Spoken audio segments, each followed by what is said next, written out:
पुराने कब्रिस्तान में यह एक तूफानी रात थी। तेज हवा में काले पेड़ अशुभ रूप से लहरा रहे थे।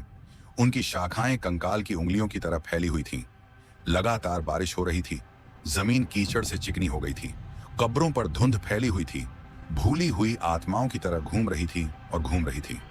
कुछ ही दूरी पर एक ढहती हुई समाधि चुपचाप खड़ी थी, जो भारी बारिश के कारण बमुश्किल दिखाई दे रही थी। एक महिला जिसका चेहरा पीला और गंभीर था, एक कब्र पर घुटनों के बल बैठी थी।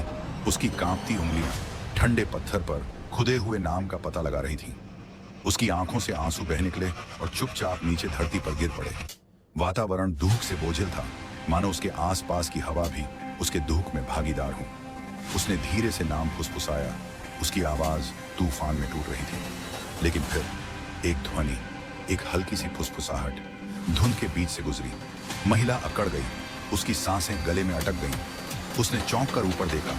उसकी आंखें अपने आसपास के कब्रिस्तान को देख रही थीं। हवा ने फिर से फुसफुसाहट सुनाई, जो बमुश्किल सुनाई दे रही थी, किसी दूसरी दुनिया की आवाज की तरह। वह धीरे धीरे खड़ी रही। उसका दिल तेजी से धड़क रहा था। कब्रिस्तान की दमनकारी खामोशी अचानक उसे जरूरत से ज्यादा जीवंत महसूस हो रही थी।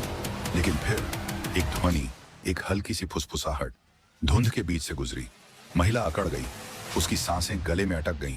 उसने चौंक कर ऊपर देखा। उसकी आंखें अपने आसपास के कब्रिस्तान को देख रही थीं। हवा ने फिर से फुसफुसाहट सुनाई, जो बमुश्किल सुनाई दे रही थी, किसी दूसरी दुनिया की आवाज की तरह। वह धीरे धीरे खड़ी रही। उसका दिल तेजी से धड़क रहा था। कब्रिस्तान की दमनकारी खामोशी अचानक उसे जरूरत से ज्यादा जीवंत महसूस हो रही थी। वह मकबरे की ओर आकर्षित महसूस कर रही थी। इसका जंग लगा दरवाजा धीरे धीरे अपने आप खुल रहा था, जिससे एक मंद रोशनी वाला आंतरिक भाग दिखाई दे रहा था। अंदर एक पत्थर की चौकी के ऊपर एक मोमबत्ती टिमटिमा रही थी, जिसकी छाया दीवारों पर अजीब तरह से नृत्य कर रही थी। हवा घनीभूत महसूस हो रही थी, किसी प्राचीन, किसी अदृश्य चीज से आवेशित। जैसे ही उसने अंदर कदम रखा, पूर्वाभास की गहरी भावना ने उसे जकड़ लिया। उसके कदमों की आवाज खोखले कक्ष में गूंज रही थी। फिर उसने उसे देखा। एक आदमी की भूतियां आकृति, पारभासी और मंद रोशनी में हल्की चमक। उसकी खोखली आंखें उससे मिली, और हालांकि उसके होंठ एक उदास मुस्कान में बदल गए, उसकी उपस्थिति ने उसके शरीर में एक ठंडक पैदा कर दी। वह उसकी ओर बढ़ा। उसका हाथ ठंडी हवा में घूम रहा था, मानो बहुत पहले खोई हुई किसी चीज के लिए तरस रहा हो। महिला उसके दुख, उसकी लालसा का भार महसूस कर सकती थी, मानो सदियों का दुख उससे गुजर गया हो। महिला झिझक रही थी, समझ नहीं पा रही थी कि रुके या भाग जाए। लेकिन जैसे जैसे भूत का रूप बदलना शुरू हुआ, उसकी विशेषताएं कुछ राक्षसी में बदल गईं।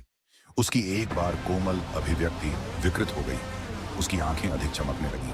उसका शरीर एक विचित्र, अप्राकृतिक आकार में बदल गया। समाधि उनके चारों ओर थरथराती हुई प्रतीत हो रही थी।